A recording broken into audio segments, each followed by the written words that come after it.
Good evening. Welcome back to Me Being Cheap. I promised you a mini series on New Year's resolutions. So, a quick Google search, I came up with the top 10 resolutions. I covered that list in a previous video. So, number one resolution is to go on a diet or to eat healthier. So, my question, if this is one of your resolutions, what is your goal to going on a diet? Nobody just says, hey, I think I'm going to go on a diet. Usually there's some sort of goal. A lot of times it's health related. Could be to control blood pressure, could be to control diabetes or pre-diabetes, could be to lose weight, any sort of those things. But there are some other reasons why people go on a diet. Sometimes people want to use only local sourced foods, and sometimes people want to make a change and say, hey, I think I want to become a vegetarian. And so those are other types of diets in which people alter their eating patterns for some sort of change. So my question would be, if that is your resolution, what is the goal? Number 2 is to exercise more, and number 3 is to lose weight. So I'm kind of thinking number 1, 2, and 3 are probably very much related to each other. So for just today, we're going to talk about the diet aspects. Okay, so whatever change that you're hoping to affect for going on a diet, it needs to be lasting. So therefore, that needs to be a lifestyle change.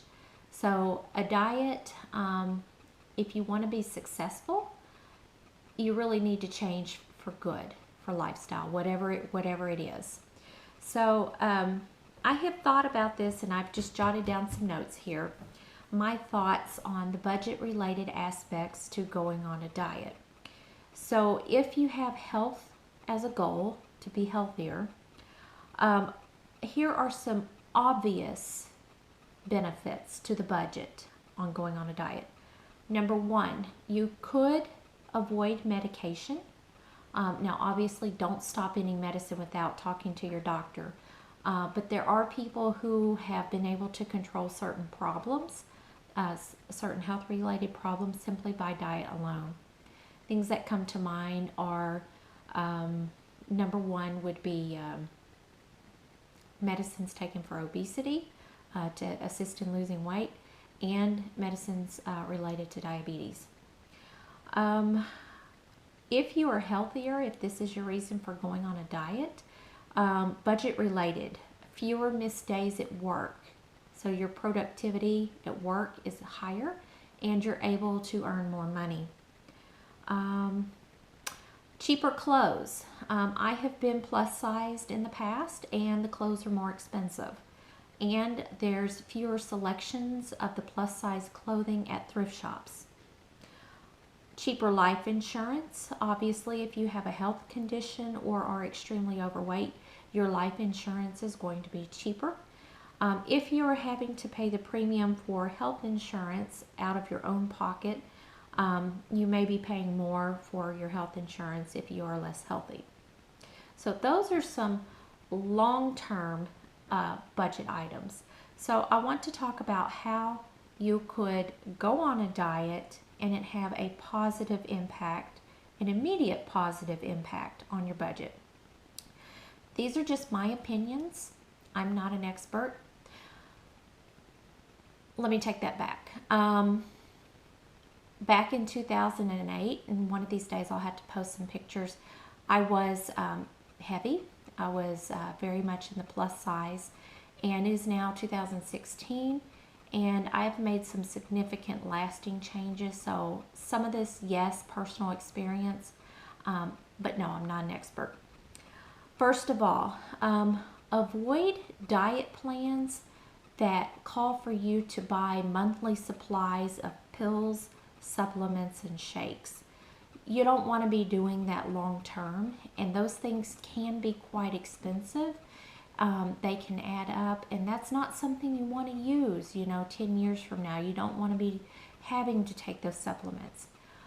Proper diet, if you have the knowledge of food and vitamin and macronutrients, if you have that basic knowledge, you should be able to get an adequate intake just by diet alone. Now, There are some people who are under a doctor's care that may need to take other types of supplements, but by and large, the biggest majority of the population, you probably don't need those. Okay, so my second suggestion, avoid restaurants. For those of you on a budget, you should be doing this anyway because they cost a lot of money. But as it relates to diet, I want to tell you the portions that they serve you at a restaurant are usually way too big. And so if you go to a restaurant and order something, you're probably going to be eating way too much, probably even enough for 2 or 3 people. Also, if you are eating at a restaurant, you do not have control over what they put in it. So if you are on a special diet, maybe a doctor ordered diet in which you are trying to avoid salt, you have no control over what they put in there. So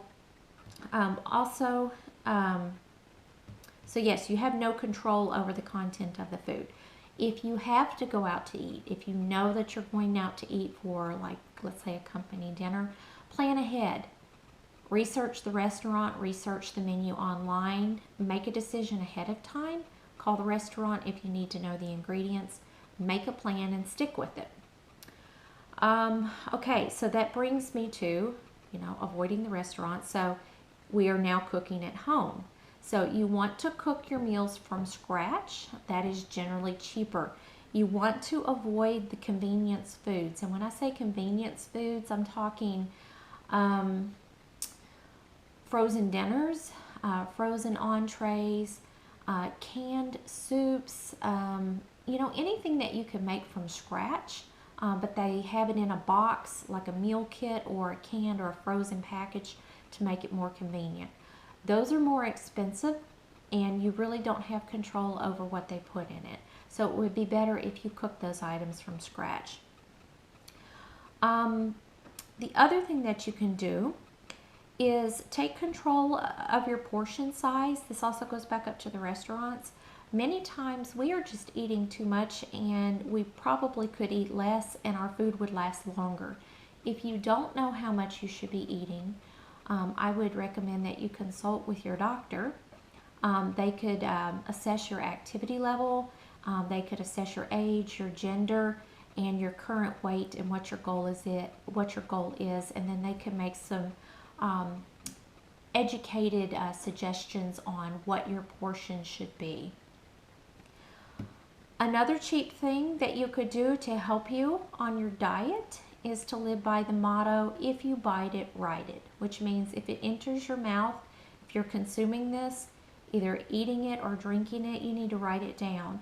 That gives you insight as to how much and actually what you're putting into your body.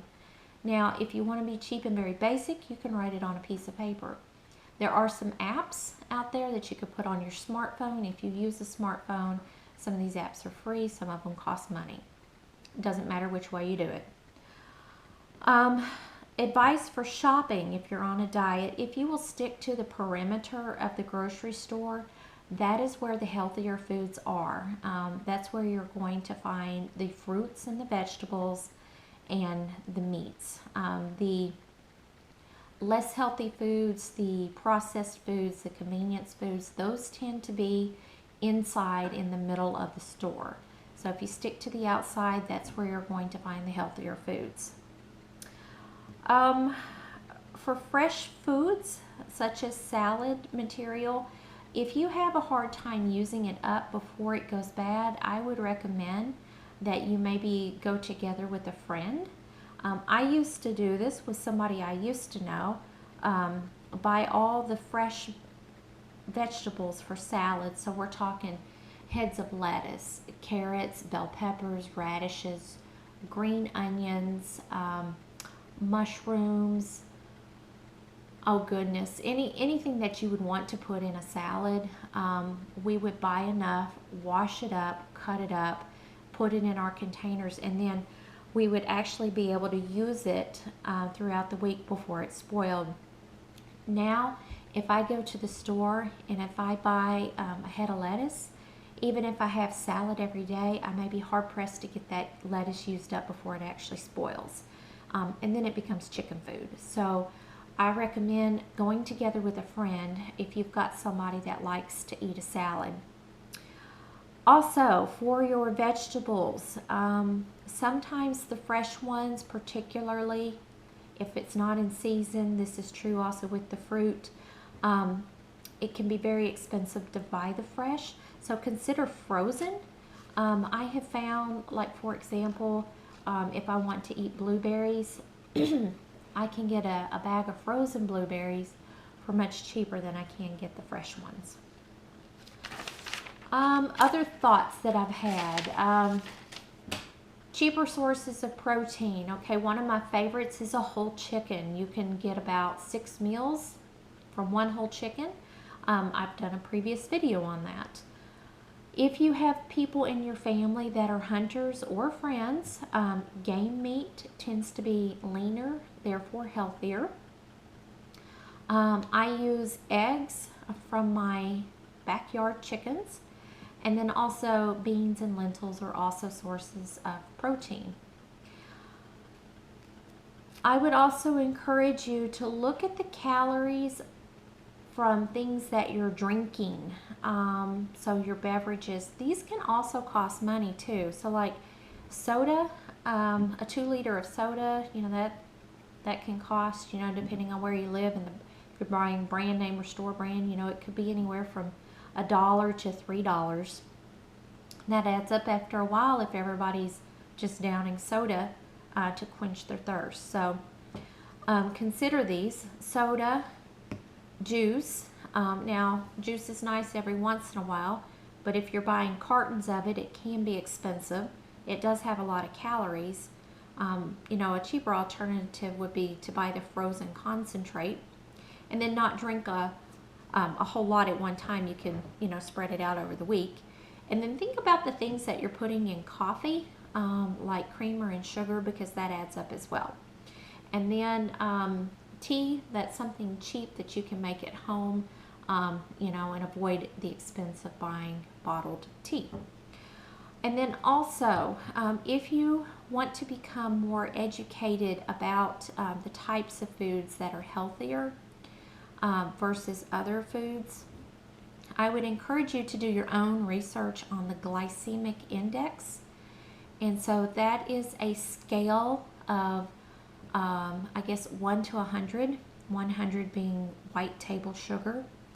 And it gives a rating for your carbohydrates. So this would be your grains and your pastas, your fruits and your veggies. So obviously the lower it is on the glycemic index, the healthier it would be. So if you had a choice between, let's say, a white potato and a sweet potato, the sweet potato is going to be healthier. If you had a choice between the white rice and brown rice, white rice is higher on the glycemic index. Therefore, the brown rice would be a healthier alternative. Brown rice, white rice cost about the same. So if you just get a little bit more educated about the choices out there, you can make some substitutions that will actually be healthier for you without causing a big increase in the budget. All right, these are my thoughts on going on a diet on a budget. Going on a diet is the #1 New Year's resolutions for 2017 according to Google. So thanks for watching, and if you have any thoughts, please leave them in the comments below. Otherwise, take care, and if you have not done so already, please subscribe to my channel. We'd love to have you join us. All right, good night.